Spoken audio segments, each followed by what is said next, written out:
So one more we time? want to know how you've adjusted despite, all of the circumstances. The pandemic's taken over. I mean, we're slowly getting out of it, but how have you adjusted, and what's kind of been a sort of highlight for you, during this year, despite, staying home and not being out and traveling and performing per se? Yeah, I think by the grace of God, Yeah. um, truly, yeah. To be honest, like I'm very blessed in that I've really been able to take this time to be quite introspective and Yeah. be able to get kind of the time to reflect on where I'm at in my life and where I've been at, and kind of just do the unlearning and the healing that really I think needed to be done foundationally before I could really move into the world or into my industry further the way that I really wanted to be moving. I had to get more acquainted with myself. So this pandemic really gave me the time to do that and like get myself in a space that's much more aligned. Totally. Totally. Yeah. As an artist, I think that that's probably really important for you. Um, what's one thing that you're kind of like waiting to get back to doing when things are finally like 100% like back to normal? What do you miss? What do you want to get back to?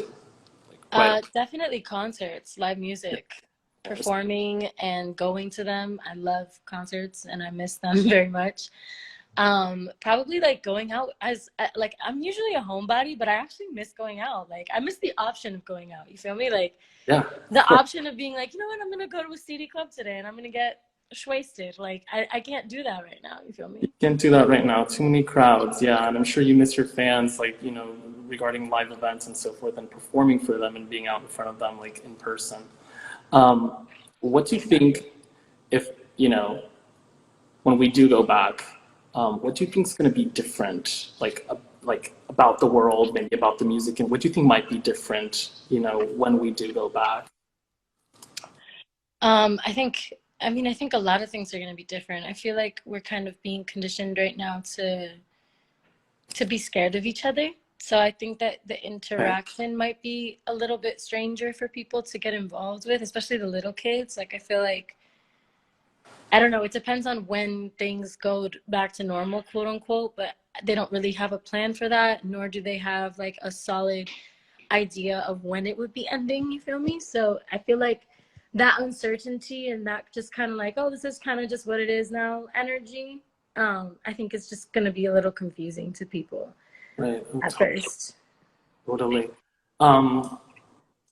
You are one of the five talented young ladies previously part of the iconic pop group that we know about, Fifth Harmony. Um, and now you've pursued your career path, which is awesome. Um, tell us a little bit about that, and what is sort of, I guess, like, what do you look forward to, and what's been like a big influence in terms of maybe a role model, or is there someone that's kind of influenced you musically, like within the last couple of years since you guys parted ways? What's been like an influence? Um, who have you looked up to in this new sort of time in your life? I really think that I'm looking to myself right now. Like Okay. I'm looking to myself as my influence and like my spirit guides and ancestors and God for inspiration mostly. Like I'm really trying to get acquainted with who I am and what I love and what makes sense to express. And I find that sometimes it gets clouded by trying to be somebody else, or trying to pursue a certain type of theme or pursue a certain type of, you know what I mean? Like try to package it. And so I'm kind of trying to flow with it and see like where that takes me. And Authenticity is probably really important. That's what. yeah, it's what I've been really able to dive into during this time. So Exactly. Oh my gosh, that's so great.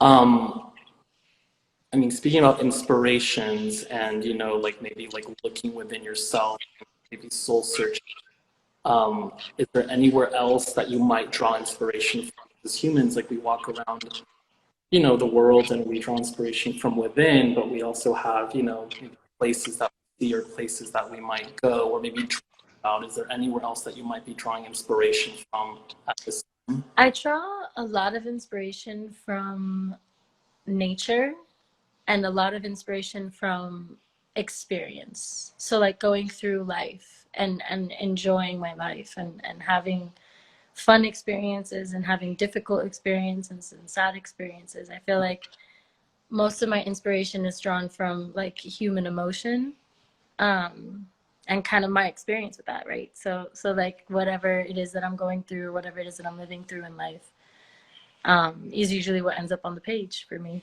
Totally. And that kind of like brings me to like my next question for you. Do you, like when you're writing, when you're journaling to write, and you've got a great idea, really cool, you know, kind of a concept you want to go with, and you get stuck for some reason, like how would you clear your thoughts?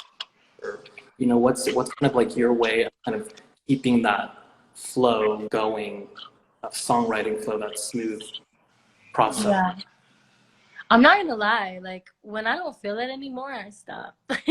Like, and I don't really work through stuck moments because for me it's like if the energy's stuck, that means it's not flowing. So there's usually a reason why it's not flowing, whether it's because I'm not ready to express whatever I'm trying to express, or I don't feel 100% comfortable in the vibe, or I'm just tired sometimes, you know, Yeah. like, and I just don't feel like it. I don't feel like writing. But they're just like, Yeah, so I honestly I try to honor my stuck moments instead of trying to judge them and trying to get past them and through them. I try to just honor them, and I'm like, okay, it's not coming out today, but it will. And it's weird because I'm like one of those people that like when I'm in a flow, like when I'm writing a song, I flow until it's done. Like it's usually like if I leave anything blank, it might be like a second verse or a bridge, you know, that I haven't finished yet. But the gist of the song, the concept, the melodies, like all that is already there pretty much, you know? totally. So if I get stuck, it's usually before a session starts or like just the day of the session that I have, you know? I'll just more be like, okay, I don't really feel like writing today. Yeah. You know? When you're about to walk into the recording studio, I mean, you're ready to interpret that song, right? It's written, it's conceptualized pretty much. You're ready to like put that into it. It depends. It depends. A lot of the time I'm writing songs from scratch in the studio with whoever it is that I'm creating with. Okay. The producer, or if I have a co-writer or something. Totally. So we tend to I think I've had a couple scenarios where I come in with something, and I think in the future I'm gonna have more of that. This particular album was more like going in and figuring out what's up. And then I find myself lately, I've been like doing a lot of like freestyle type stuff in my notes and stuff. Whenever I get inspired or something comes to me, or like a thought comes to me and I try to expand on it, trying to challenge myself. So I think those songs will make themselves into songs that I'll come into a studio with at some point. Right. But not for the first album, for the other albums. Other stuff. Awesome. So now we kind of want to talk a little bit, like we'll get back to maybe some music questions, but and I'm sure most of your fans and your followers know where you come from, but where were you born and where did you grow up? Yeah, so I was born and raised in Miami, Florida, Florida, yeah. Seminole Land. Yeah. Yes, and I'm from here, and my grandparents are Cuban, so Cuban heritage. yes, Cuban roots. Cuban roots, that's right. And that brings me to my next sort of, question we want to talk about. It's tomorrow is the end of National Hispanic Heritage Month. It off. Goes from the 15th of September to the 15th of October. As a Hispanic myself, I always sort of reflect. I mean, this month is, there's been a lot going on specifically this year, but, it gives you time to like really honor your kind of your background. Maybe think about like, your parents, your grandparents, and where they were, where they came from. What's most important to you about this time, specifically when you're, think about Hispanic Heritage Month? Well, I mean, anytime to honor our roots, where we come from, who we are, is a beautiful celebration, in my opinion. Is it a month long? Hell no. For me, it's lifetime. For me, I'm always orgullosa de ser de donde estoy, you know what I mean? And yo siempre estoy, I'm always like excited to be proud of who I am and where my grandparents come from, where my mother comes from, you know? Like, that's always been part of my identity. That's why when people are like, oh, you're not Latina, I'm like, okay. Oh yeah, no. Okay. Like, you don't have to think I'm Latina. That's fine. I know I am, you know? Like, I know that what I'm influenced by. I know where I come from, and I know what my grandmother and my ancestors have given me. You feel me? And granted, like, that's from all over the place. There's all kinds of different, and that's in the diaspora in general, you know? Yes. We're all mezclado con algo at some point or another, you know what I'm saying? So especially, you know, places like Miami or LA, you know, we've got a lot of diaspora and people from, I guess, our generation are, you know, I think it's a new time, and for us, we kind of have to live in this world where you're being at home a little bit, where you're speaking Spanish and you're, you know, tasting whatever your grandmother's making or whatever your parents did as they were kids, and then you go outside and you speak English. You're like this, you're living in these two worlds that you embrace. yeah. What makes you proud specifically? Is there anything that makes you proud of being a Latina, you know, today, in today's day, as an artist, as a role model? I mean, just being myself, really. Like, the opportunity to be myself, to be in these spaces. Granted, I know I have mad privilege, mad white privilege, you know what I'm saying? So I can't really speak to the entire Latinx experience like that, but I definitely, you know, I'm grateful to be in these spaces and to be able to be a voice and to resonate with a lot of my Latinx fans. I have a lot of beautiful fans from Latino America all around, and I know that they identify with me and we identify with each other, and that's Amazing. That's one of the most beautiful things in the world, is to be able to do that and to be that voice for whatever purpose. You know what I'm saying? Like, not necessarily to, you know, in some sort of grandiose way where like I'm some important person or in any way, but like just being able to share that truth with each other, you know? Totally. That's so great to hear. And speaking of, you know, being Spanish speaking and, you know, being part of the Latinx generation, it's been so encouraging and inspiring to see you, I guess, further pursue your music and create new music. You've obviously proudly embraced your roots, and you've started to release some, I think, outstanding material in Spanish. Thank you. Thanks. Yeah, I think that this is just like Lento is definitely like a little taste of it, and then you get a little bit of it in 50 Feet as well. I think that like what resonates with me the most is being able to express myself in both ways. Spanglish energy, always, you know what I'm saying? That's how I grew up, with speaking like Spanglish, Spanish, English. Totally. I'm sorry? Totally. Yeah, so I'm glad I was able to express that in Lento and 50 Feet. And I mean, I'm sure that I will tap into it on a deeper level, because I feel like even, like, I'm Cuban, so what Lento is obviously a dembow, it's reggaeton, so it's, you know, that originates from Puerto Rico, which of course we have similar ancestors, but still, like, you know, like Cuba's more about like salsa and like that kind of energy. So I'm sure that I'll be tapping into that more and more as I get to know, as I get to learn, as I get to grow, be around other musicians. You know, I'm learning so much all the time, and I'm only 24, so I'm sure that sonically I will grow so much as far as like what I can understand.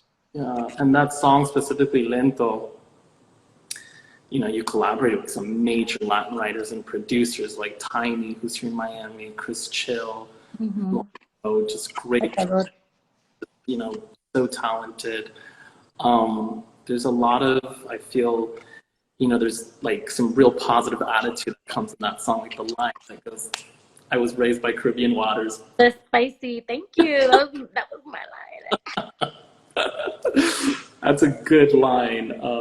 It really, I'm sure, I think for so many of your fans, it tells them that, yeah, you're here for some amazing experiences in, the Spanish language part of the market.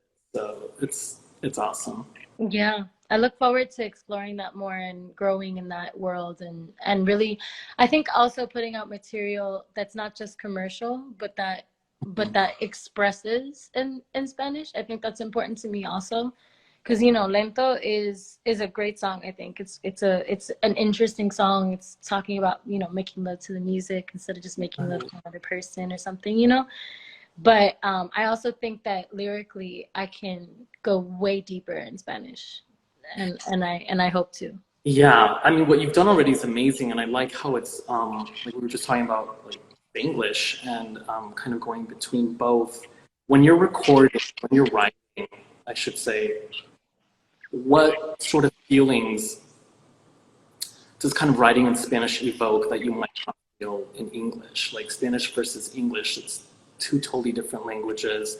You're, Yeah, I feel like Spanish is just a very romantic language in the yeah, way all of the different ways that you can express yourself and even tonally, like singing in Spanish, it comes from like a deeper place. I feel sometimes like my soul taps in pretty hard. And that's okay, not to say my soul doesn't tap in English, because it definitely of does. course it But does. but it's like I don't know. It's like It taps into maybe a different part of your soul, maybe a different area. yeah, and like ooh, sorry. Even some like when I think about it, it feels like it's honoring my ancestors. You feel me? Yeah, So whenever I like pray in Spanish or sing in Spanish or speak in Spanish, I just feel very hugged by them. yeah, And that's amazing. Right, like a closer connection almost. Um, can y'all be you're respectful, please? I would really appreciate, just for the people who are on here, I would really appreciate if you guys could be respectful of what's going on. Thank you. um, Lauren. So before we get to some audience questions, you have a big platform. You are, um, I mean, you're a role model. You just an influence, a huge influence for aspiring artists today. Did you always know, or did you always want as big a platform as you have now? Uh, I don't think that I ever had like intention wise, it was never about having a big platform or being a role model or inspiring. Those are all things that I think um are a beautiful plus, and then also sometimes kind of a little bit of a curse, because I at the end of the day I am just a human, who just happens to express myself in a way that people understand and resonate with. So that's really like what's built my platform and what's built this role model role or whatever. So it's sometimes it's a beautiful thing to be that for someone. I don't discredit that at all, and I take that honor very seriously. That I do inspire people, that there are people who really look up to me or resonate with my story and feel themselves in that. I think that that's a beautiful way to connect in life in general. But then I also sometimes feel like a little bit of this pressure, but specifically because it's not necessarily my place. You feel me? Like I don't think that any celebrity should be anyone's guiding light. Like I think it's great to resonate with people and see yourself in people and find the good parts of someone that reflect in you and honor that about yourself. Like I think that that's beautiful if you can connect with an artist that way. But I think some people get like kind of obsessed to a point where they want to become you or control you, or like you're kind of everything to them, and then people make it your responsibility to constantly be perfect and a good example, when it's like, dude, I'm figuring shit out, I'm 24, like I'm not going to be perfect right now, and I'm never going to be perfect, because that's not even what the human condition is about. The human experience is about like refining, not necessarily being perfect, but constantly striving to be better. Exactly. That's kind of like my next question was, what advice would you give to all of the, I guess, aspiring artists who look up to you, who are just starting out, right? Like to be themselves, like you just said, you know, Yeah. right?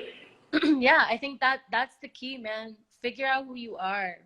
lock in with who you are and believe in that person, no matter what anybody tells you. Literally anybody, especially not the like scary voice in your head that's mean to you. Don't listen to that person. Listen to your heart and that light that part of you that tells you that you know this is your purpose. Listen to that, and I promise you, you will always end up where you gotta be every time. Totally. That's a great answer, Lauren. So we have a couple questions. You don't have, they're from your fans and our viewers and our audience tonight. You don't have to answer any of these if you don't want, but we'll start. We have a few that have come in from our communications team who's monitoring some questions coming in. They thought you might want to answer. Cool. What can you share with us about your new album? I know you already talked a little bit about it. Is there anything else regarding maybe a collaboration? It's going to be all in Spanish. What can you tell us? I'm sorry, babe, you're breaking up. I can't really. Can you hear me now? A little bit. Okay. So it feels like someone's maybe calling you or something. Oh, that's weird. Let's see. Right? Can you hear me now? Try again. Okay. So some of your fans are asking what you can share with us about your new album. Anything. Not yet, man. I can't share anything yet. It's like, I know they're sick of me and telling them the same thing, but it is a process. And right now, again, I'm building foundationally for a longevity and not just for a moment or a quick moment here and there and gone the next. So it's really important to me to build that foundation, and that's not just music related. There's a lot of things related to it, you feel me?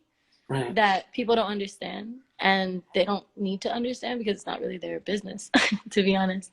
Totally. So I'm in the process of doing all of that, and then when it's ready and when it's time, it will be delivered. And I know that without a doubt in my mind.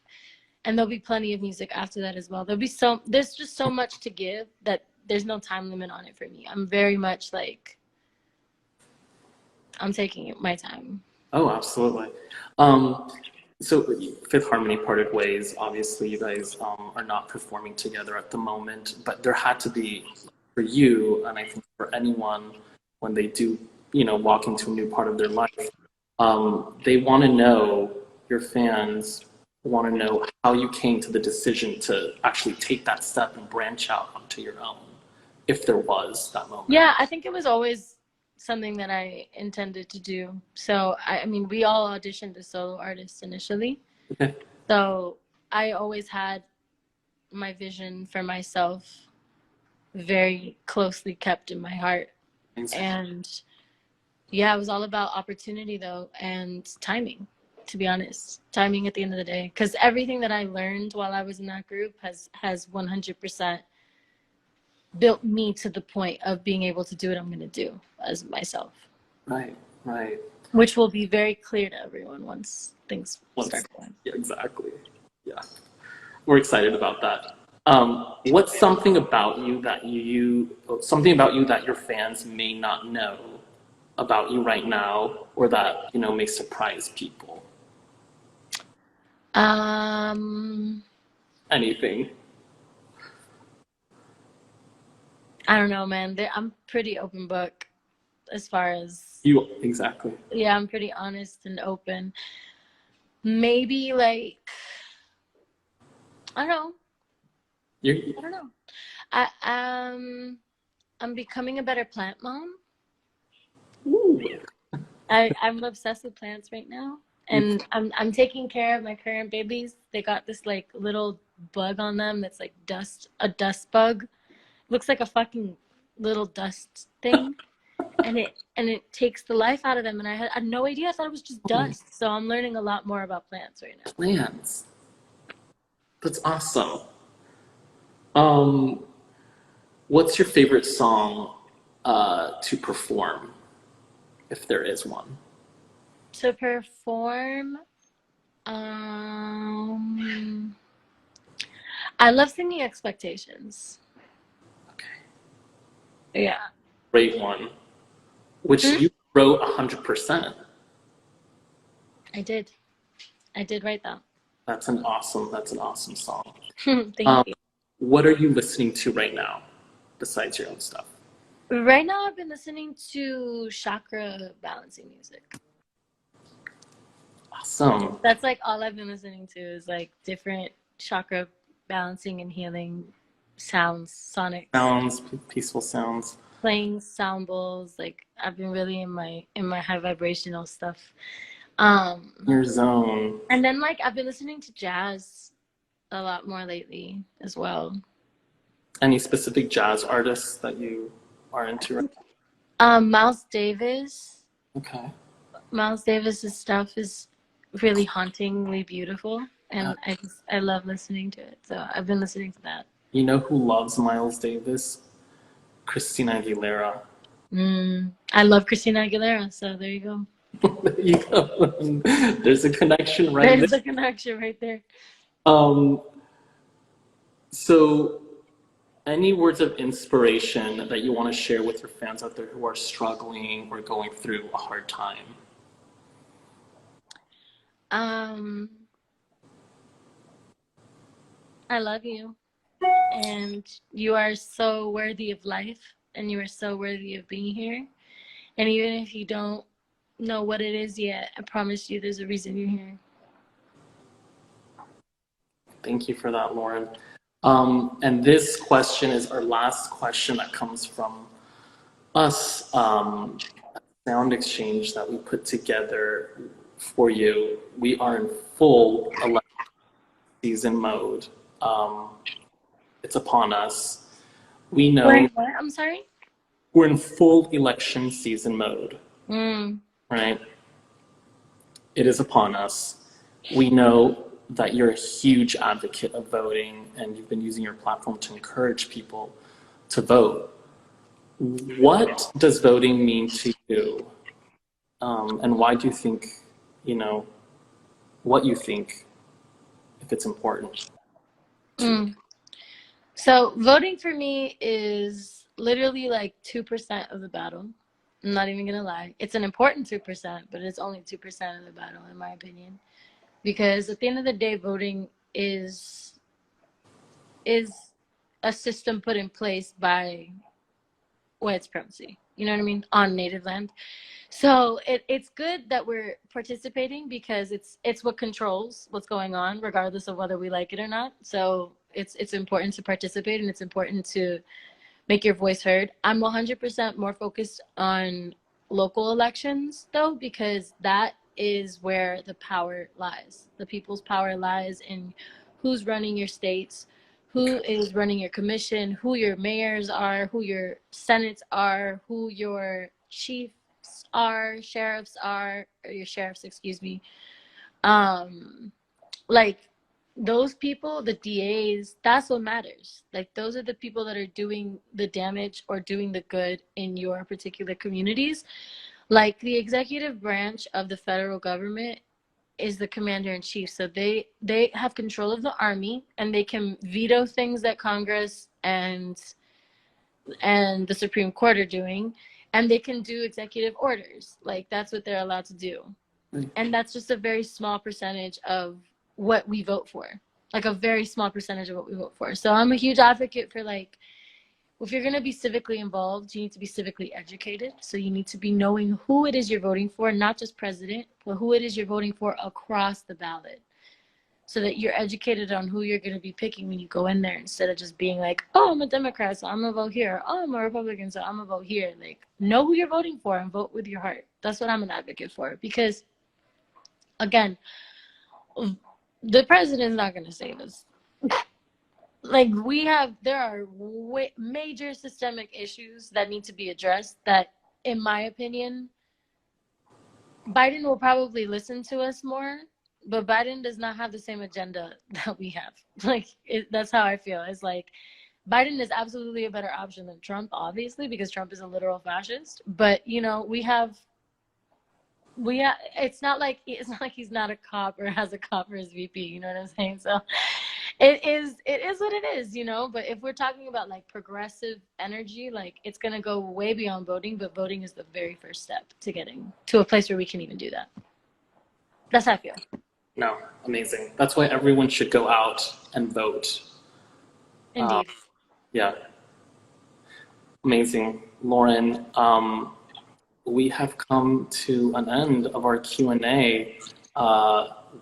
Beautiful. Yeah, I can't reiterate how fun this was and what an honor it was, and and that your dog could also join us in on I know, right? this Of course. for Thank you the for having me, babe. for the conversation. Of course, you're very welcome. Again, thank you. What an honor. Thank you for being for Sound Exchange, and you keep on doing you and creating that beautiful music that you do. We appreciate it. Thank you. All right, everybody. Bye, babes. Be good. Behave. Bye, babe. Bye.